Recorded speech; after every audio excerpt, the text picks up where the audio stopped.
Well, we are in week 2 of a 4-part series titled Treasuring Jesus. And in this series, we're talking about just that. What does it mean? What does it look like to make Jesus our ultimate treasure? And last week, we began talking about the importance of choosing your treasure wisely, because ultimately for all of us, we get to choose what it is that we treasure most deeply. And it's such an important decision to make, because many of us have either seen or experienced or known those who have chosen what they love most deeply, who they've made poor choices about that, and we've watched, in many cases, lives blow up, and in some cases, we have experienced some of the pain and the aftermath caused by the poor choices of others because of what they treasure. And it's so important because what we treasure, it impacts so much of our lives. What we treasure, it affects how we live, it affects the choices that we make, and it ultimately affects our relationships. And so it's so important that we get this right. And that's why we're going to spend the next 4 weeks talking about it. Last week, I asked you to consider this question: what do I treasure really?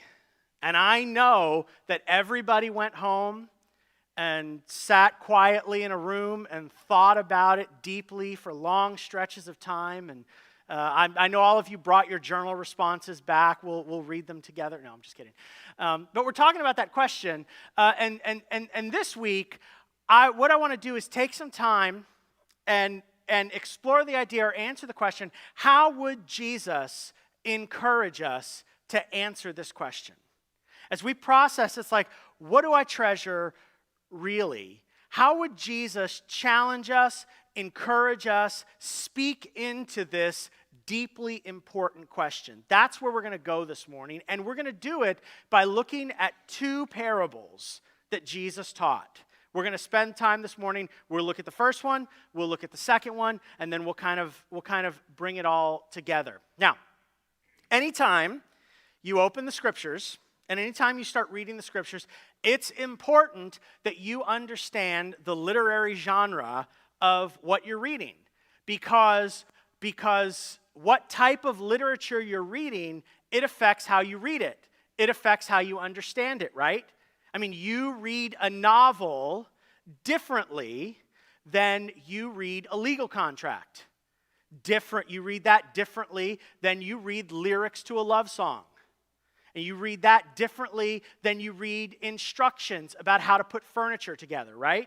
I mean, the type of literature you're reading, it affects how you understand it, and it affects how you read it. And so it's important to talk about that. So this morning, we're going to be reading a parable. We're going to be reading 2 parables.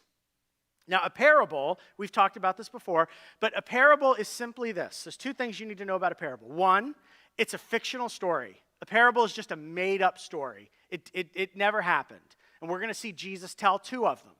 And then secondly, the way you understand a parable is a made-up story designed to communicate one big idea, one central, simple truth. So when you read a parable, it would be a mistake to treat it like an allegory, for instance. It would be a mistake to read a parable and say, okay, in the parable, the merchant represents this, and the tree represents that, and the path represents this, and the way, it's like, that's not how you understand a parable. When you read a parable, you realize, okay, this is a made-up story, and it's trying to communicate one big idea. So as I read it, what's the one big idea? What's the main point? Does that make sense? That's how you understand a parable. And so this morning we're going to look at 2 of these parables that go after, and in these parables we learn how Jesus would answer the question about what I should treasure. Now, the good news, I have good news and bad news. The good news is these parables are short. They're very short. The bad news is, just because the parable's short, is no guarantee that the preacher will be. So I just, here we are. So let's dig into these two parables. Grab your Bibles, open up to the Gospel of Matthew, chapter 13. And we're going to be starting in verse 44. That is page 1041 if you're using the seatback Bibles in front of you. So again, two parables answering the question, how would Jesus answer the question, what should you treasure? Okay, so if you're ready, let's look at the first parable, verse 44. Jesus says, the kingdom of heaven is like treasure, there's our word, hidden in a field, which a man found and covered up. Then in his joy, he goes and sells all that he has and buys that field, presumably to get the treasure that's buried in the field. And so Jesus tells this parable, right? And he begins, and he's talking about the kingdom of heaven, which we'll talk more about in a moment. But he says, hey, the kingdom of heaven, this is what it's like. The kingdom of heaven's like a treasure that's hidden in a field, or that's in this field. And this guy comes along, and while in the field, he discovers the treasure. How does he discover the treasure? I don't know. It's not important to the story, right? Jesus, he tripped and he found it. It's irrelevant to the story. That's the point. We're looking at a parable. There's one big idea. We're not trying to uncover all of the different meanings and different things. It's not there. One big idea. So this guy, he steps into the field and somehow he discovers this treasure. So what does he do? Well, he does apparently two things.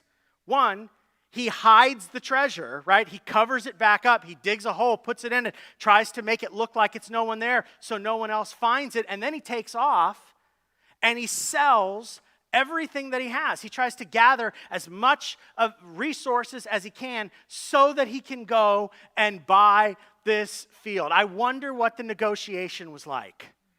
It's like, hey, I would love to just take this empty lot that does not have a treasure in it off your hands. I've got, it's like, how did that go? But this is the point. And Jesus, in this parable, his point is that that's what the kingdom of heaven is like. The kingdom of heaven is like a treasure that when someone discovers it, they sell everything they have to obtain it. We're going to talk more about this in a minute. But before we do that, let's look at the second parable. Now, the second parable is a little bit longer. The first parable was one verse. The second parable is 2 verses. So strap in. Let's do it. But Jesus tells this second parable to highlight, to illustrate, to put an exclamation point on the point that he's already made. Look at how he begins. He's like, hey, again, in the same way, just like the first parable, again, the kingdom of heaven is like a merchant in search of fine pearls, who on finding one pearl of great value, went and sold all that he had and bought it. Bought what? He bought the pearl. So here in the second parable, that is making the same point as the first, Jesus is like, hey, let me use different characters. Hey, there's a merchant whose whole job is to go find precious, valuable pearls. And when he finds one of exceeding value, here's what he does. He takes off, he sells everything, he liquidates his businesses so that he can raise the capital to head back and purchase this pearl of immense value. And in both parables, Jesus makes the point that that is what the kingdom of heaven is like. So let me say a couple things about both of these parables. First, Jesus mentions the kingdom of heaven. Well, what does that even mean? Right? I mean, sometimes you can read the Gospels or you read these things and you talk about the kingdom of God or the kingdom of heaven, and it can feel a little like nebulous as to what that is. Is Jesus referring to a place? If we travel far enough in a certain direction, will we arrive at the gates to the kingdom of heaven? I mean, what what is Jesus talking about when he describes the kingdom of heaven? I think the simplest way to describe the kingdom of heaven is this way. The kingdom of heaven is God's reign and rule in the world. That's the kingdom of heaven. The kingdom of heaven is wherever the king is ruling, is reigning. I love reading in the Gospels where we see Jesus coming to earth, and it's like the kingdom of heaven breaks through into our world. We see these instances of Jesus showing up and demonstrating his power and his authority over sickness and disease, over natural forces, over demonic forces, and even over death. Jesus shows up and the kingdom is there with him, because the kingdom of heaven is the reign and the rule of the king. That's the first thing. And this is what Jesus is describing. He's like, hey, the kingdom of heaven, the reign and rule of the king in the world, in our lives, it's kind of like this. And then he tells these parables. And then the second thing I want to mention about both of these parables is in these parables, both of the main characters in the story, upon discovering this treasure, the treasure in the field, or this pearl of exceeding value, upon discovering them, they both respond the same way. They leave and they go sell everything they have so that they can come back and purchase the treasure. Now, I never claimed to be brilliant, which is going to become very evident because I'm about to say some very obvious things. But just walk with me through this, okay?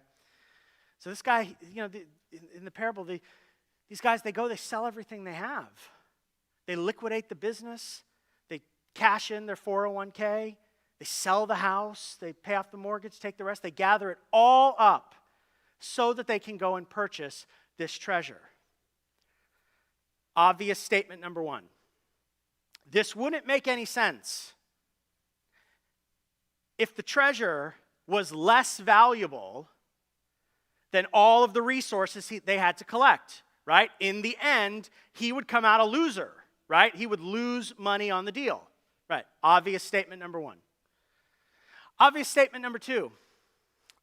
It wouldn't be worth the effort if the treasure was of equal value, right? Because why would I go through the effort? It doesn't put me ahead in any kind of way. In essence, you might even argue I'm poorer for having spent the time to gather all the resources. I could have used that time more wisely, right? So it doesn't make sense then either. It doesn't even really make sense if the treasure is a little bit more valuable than what he had, right? I mean, if you had 100, if you were able to liquidate your resources and pull together, 100K for a round number, right? And then take that and go purchase a treasure that is worth 110 or 101 or something. It's like, well, it took a lot of effort to do this. I don't know that I'm really that far ahead. It's not really worth it. Does that make sense? It only really makes it worth it if the treasure is of exceedingly great value, if it's worth significantly more than the effort taken to liquidate everything and to go purchase this treasure. And this is the point that Jesus is making. Jesus is making the point in these parables that the kingdom of heaven, the rule and the reign of the king in our lives and in our world is of such great value that it's worth giving up everything that we have in order to obtain it.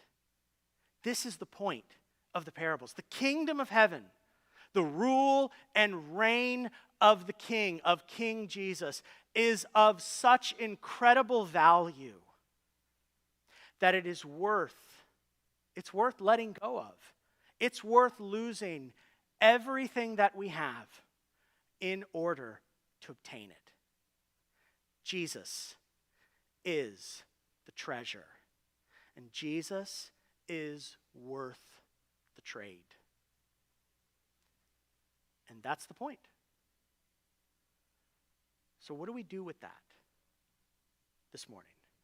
Well, I would like to suggest one thing. I would like to suggest, and listen, this is for all of us in the room who would have raised our hands and said, yeah, hey, I'm a Christian, I'm a Jesus follower, I signed on the dotted line, like I'm in, I did the stuff, I took the class, I know the secret handshake, all of it, you know what I mean? It's like, this is who we're talking to this morning. Now listen, if you're here in the room, if you're watching online, and you've not placed your faith in Christ alone for your salvation, I want you to know, we're so glad that you're here this morning. And we, collectively, and I personally, would love to help you figure out how to take your first steps into beginning a relationship with God through Jesus. After the service, you can either find me standing up here, or you'll find me standing out on the patio if it's not raining. And I'd love to talk to you and help you take your next best step. If you're watching online, you can go to knoll.org/connect. Let us know that you're interested in taking those first steps in beginning a relationship with Jesus, and we would love to come alongside of you, and we would love to help you. But that said, what we're talking about this morning, this is for the Christians in the room. This is for those of us who would say, yeah, hey, I'm a Jesus follower. And it's important for me to say that, because I think talking about this, we can sometimes fool ourselves into thinking that we're fine. Thinking that, oh, well, this is not for me.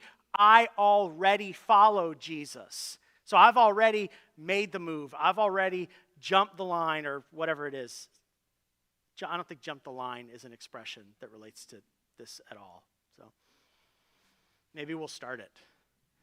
This is the day it began here. Are you jumping the line? No, that'll get you kicked out of the amusement park. Okay, anyway, moving on. Here's the point. Here's what I want to ask of you, Christian in the room.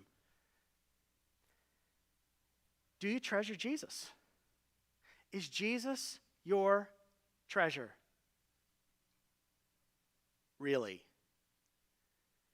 And again, just like last week, the word really, it's important because it reminds us to be honest with ourselves. Because I know many of you are just like me, meaning that we've been doing this for a little while. And I know that you, like me, know how to sit in your community group and give the right answers. You know how to sit around the table with other people and talk the right game. But when you're honest with yourself, is Jesus your treasure? Do you treasure Jesus? Really? Because, and here's maybe another way to think about it, that to be honest is a little bit of a painful way to think about it. Because many of us, will say things like, yeah, hey, I'm all in. I follow Jesus. I like Jesus. Scratch that. I love Jesus. I love Jesus. He's the best. Are you kidding me?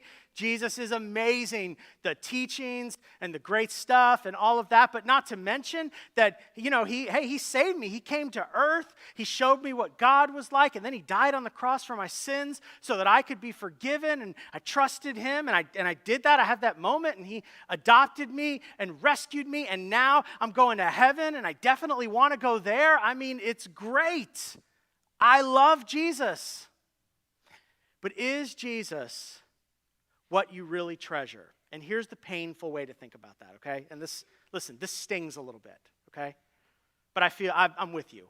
I feel the sting, okay? If someone were to follow you around, if someone were to stay with you in your home for a couple days, if they were to follow you around at work, if if they were to drive with you in the car, if they were to hang out with you, sitting on the fence at your kid's soccer game or whatever it is, would they conclude that Jesus is your treasure? Driving around in the car with you, walking around at work, sitting on the couch with you when you watch whatever it is you watch at night? Would they conclude that Jesus is what you treasure most deeply? Or would they conclude, in spite of what you say, that your real treasure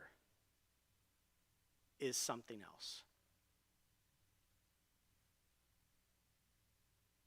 I don't know about you, but that's a painful question to wrestle with, because it's possible to say, I love Jesus, I'm all in, I'm following, I'm reading my Bible, I'm going to group, I even gave money at the church, all that kind of stuff, I'm doing all that stuff, but if I'm honest with myself, my real treasure, the thing that I love most, the thing that I value most deeply is, and if you want to know what that is, just spoiler alert, you don't need somebody following you around. Because for many of you, there already are people following you around. So if you want to know, and listen, I recommend that you don't do this. It's too painful. But if you really want to know what you treasure, ask your spouse, because they already know. And if you really want to know, if you have kids, you could ask your kids. If you have a best friend, you could probably ask them. Because many of us, and you look around at the people that you know, it's like, yeah, you know what, I know what you really, but if you don't want to do any of that, another way you can know, you just look at your calendar and look at your checkbook. And that'll tell you, what do I really treasure? What matters? Not that I'm not a fan, not that I'm not into Jesus, not that I don't believe all of that stuff, but what do I really treasure? Okay, this is too painful. I'm going to move on. But for all of us, I just want to challenge all of us to take some time this week and just sit and wrestle with the question, do I treasure Jesus?